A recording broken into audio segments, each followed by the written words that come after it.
Hey, welcome back to Cinemania Recapped.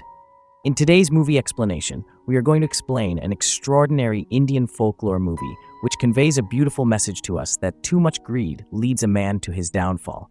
So watch this recap till the end. In the opening scene of the movie, we hear a narrator introducing us to the goddess of prosperity, and this earth is her womb. The goddess gave birth to 16 crore or 160 million gods and goddesses when the universe was getting created, but she loved her first child named Hastar the most. Among all the siblings, Hastar was the only most wicked child because he wanted to grab all the gold and food. He managed to take over all the gold, but as soon as he tried to capture the food, then all other gods and goddesses charged at him. With every attack by the gods, he was torn into pieces. Before he could mix with the dust of the universe, the mother goddess saved him in time on one condition, put forwarded by other gods, that Hastar would never be worshipped and forgotten once for all. Many ages passed and Hastar kept on sleep in his mother's womb. But one day our ancestors themselves invoked him and got a temple built in a fort in his name.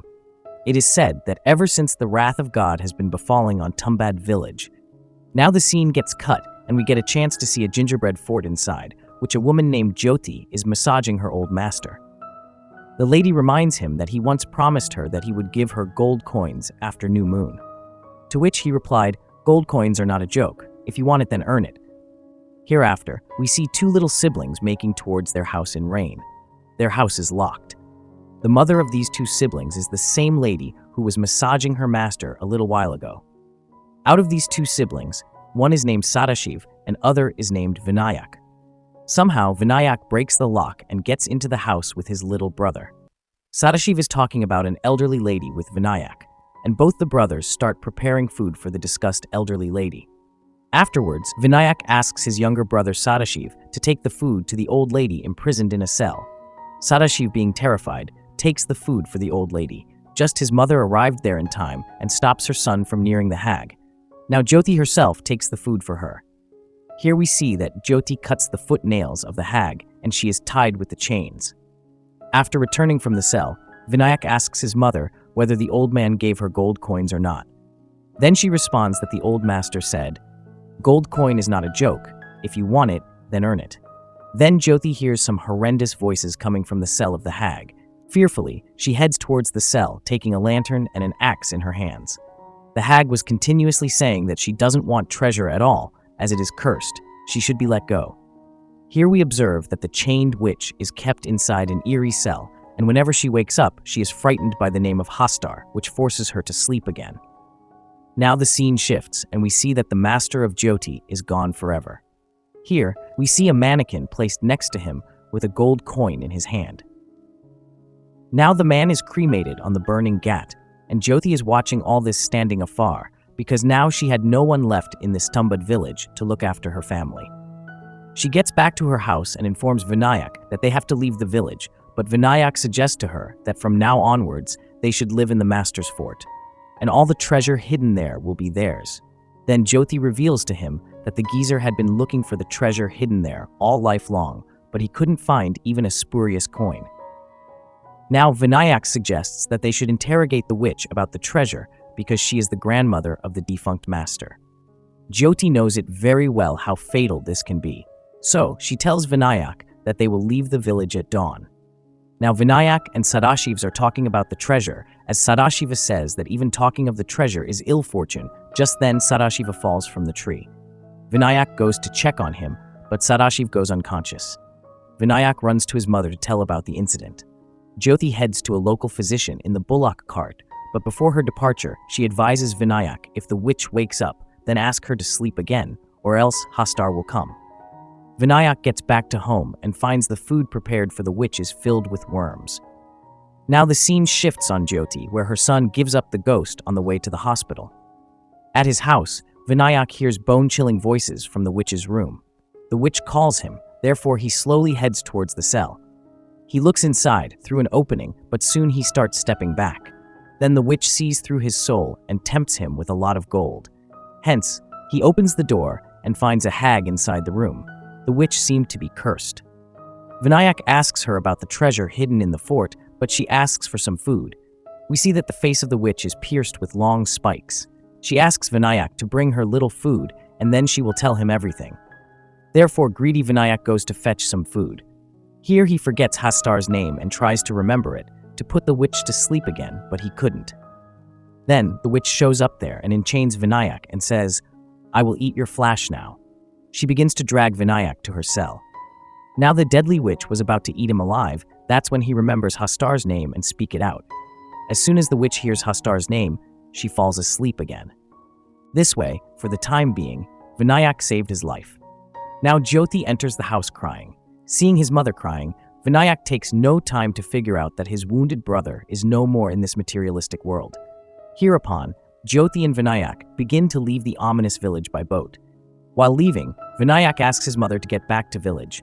He advises his mother that they will ask the witch where the treasure is after tying her with fetters, meaning Vinayak is too much greedy human being. So Jyoti hands him a gold coin, which she had stolen from the mannequin. Vinayak says, "It is only a single gold coin, but I need the whole treasure." Hearing this, Jyoti gets into a temper and tells him that he is insatiable after all. He is the son of a nasty father. He wants Vinayak to make a promise to her that he would never ever come back to Tumbad. He promises his mother that he will never show his face to this Jinx village again. Now the scene cuts and we see the time after 15 years. A lorry comes to Tumbad village. A man gets off from it. This is Vinayak, who once left this village apart from making a promise to his mother that he would never return but broke his promise. Now he gets into his abode, which is now filled with shrubs and bushes. Here, Vinayak goes near the same witch, thinking she would tell him the whereabouts of the treasure, meaning his greed has brought him here. He opens the door, clears the bushes, and finds the chain with which the hag is still tied. Here, he sees that the heart of the witch is still beating, and the witch is also lying there in deep sleep. She is still alive. Seeing the witch still alive, Vinayak is over the moon. We notice that during the period of 15 years, a tree has grown out of the witch's womb. Vinayak asks the witch where the treasure is. She informs him that the treasure is hidden in the well of the fort, but don't even think of having it because it is cursed. In return of telling the whereabouts of the treasure, the witch begs Vinayak to free her from this pain and burn her. The witch says, "Entering the fort is in your hands afterwards, nothing will be under his control." Now Vinayak has got outside the rampart of the fort. He gets into it and becomes jubilant. He works hard between sun and finally finds the treasure. After this, he again comes back to the witch to cremate her as per her wishes. The scene shifts and we see Pune city in India.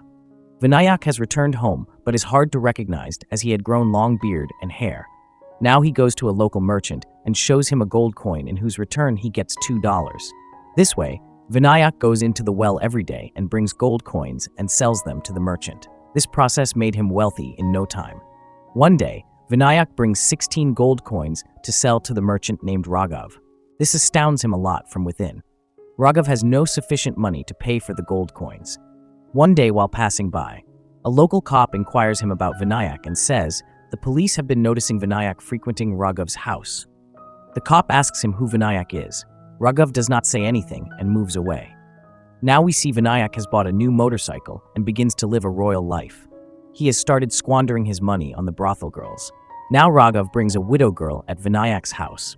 He requests him to keep her as a maid at his house to do household work. But we see that Vinayak's intentions regarding the widow girl don't seem to be good. One night, the newly widow girl asks Vinayak to come up as she has something very important to tell him. So he gets up and goes up without any delay.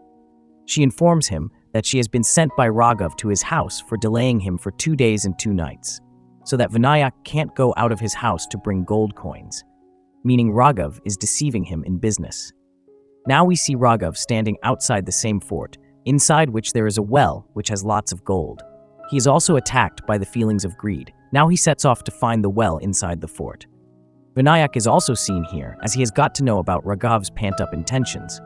Raghav secretly follows Vinayak and sees him going into the well. Afterwards, he himself goes into the well with the aid of a rope ladder. As soon as he lands on the surface of the well, Vinayak cuts off the rope from above, meaning he gets stranded down there. Now we see Vinayak making some kind of doll made of dough, which he's going to feed someone down in the well. Down there, Raghav sees the walls breathing. Actually, they're not any walls, but internal layers of someone's stomach, meaning he is inside the womb. He opens up a pot placed there. He finds a doll made of dough. That's when he feels someone's evil presence around him. We see that in the twinkling of an eye, the unseen monster kills Raghav and the scene gets cut. After a while, Vinayak shows up there, finding Raghav stuck to the breathing walls. He says to Raghav, "Sleep or else Hastar will come." Then Raghav goes silent forever. Here, Vinayak also opens up a pot placed there containing a doll made up of kneaded flour. He summons someone by taking it in his hand. Here, an evil demon named Hastar, the first child of Mother Goddess, shows up. He is the god of wealth, yet has been starving since ages in his mother's womb. Vinayak gives food to Hastar. Hastar turns around. Meanwhile, Vinayak pounces on his loincloth, which causes the gold coins to fall on the ground, which he picks up.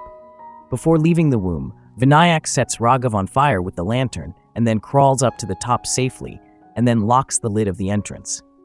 Scene shifts, and Vinayak's wife has got to know about the illicit relationship of the widow girl with her husband. Therefore, she kicks her out of the house. It's raining cats and dogs outside, and the scene cuts. Now we see the time after 14 years when India is free from the slavery of the British Empire. The fort from inside has become desolate. There is no sign of life here. Vinayak has also fallen into debauchery thoroughly. He has a son named Pandurang, whom he has started teaching how to bring gold coins from the womb of the goddess. Now, while having food, Pandurang tells his father that he picked up 16 coins in his first attempt, but Vinayak remains silent. The next moment, he notifies his wife that he will go to Tumbad tomorrow, so get Pandurang ready as well. Now both father and son set out for Tumbad in their new car. On the way, Pandurang asks his father what Tumbad has for them, on which Vinayak replies, "If there was a god whose only one touch would turn you immortal, letting you live for centuries and you know where the eternal treasure is, then would you still near that god?" Pandurang responds, "Who would not want such a blessing?" Then Vinayak says, "It's not a blessing, but an eternal curse, my son. It is a curse worse than death." Vinayak reveals to Pandurang that since that day, the god's wrath has been raining on Tumbad village. Pandurang asks, "Then why the villagers have built a temple in Hastar's name?" Vinayak says, "Because Hastar's curse is a boon for us." Now both father and son prepare to go down, but before that, they make a doll out of kneaded flour to feed Hastar. However, Vinayak throws away the doll, saying that they don't need it down inside because he has brought Pandurang just for practice today. Here we have to keep it in mind that if Vinayak and Pandurang do not bring food down there, then Hastar will not show up. He shows up only when someone has some food to offer him. Otherwise, he doesn't. Now both enter the womb of goddess, where Hastar is already there. Vinayak makes a protective circle that will keep Hastar away, and if he tries to enter it, he will be burnt to death. Here Pandurang sees the burnt body of Raghav. Vinayak tells him that once he was his friend. Now Pandurang asks his father when Hastar will show up. Then he says he had thrown away the food when they were up. Therefore, Hastar is not about to come. Just then, Pandurang takes out a doll, which he brought secretly hiding in his vest. That's when Hastar arrived there. He throws the food towards Hastar, who starts eating it. Meanwhile, Pandurang, without any delay, tears off the loincloth of Hastar, which causes many gold coins to fall down. Pandurang picks up all of them and begins to escape from there. Just then Hastar chases them, but both of them get out safely. Vinayak beats Pandurang for this blunder, because this could have caused their lives. Scene shifts, and we see a freedom fighter calling on Vinayak, who notifies him that the fort of Tumbad has been taken over by the government of India after its liberation. Now the government will build a village there. This news makes Vinayak restless. Now Pandurang comes to his father's mistress and offers her a gold coin, in return of which he wants to sleep with her for a night. Now Vinayak shows his hidden treasure to his son, seeing which Pandurang says, "It will last forever." Hearing these words from his son's mouth, Vinayak tells him that he is like his grandmother. Now as the night has befallen, and Pandurang suggests to Vinayak that they will bring several dolls to feed the monster Hastar. As soon as he picks up one, they will throw another, and so on. It will not take them long to steal the loincloth from Hastar, as it is the real treasure.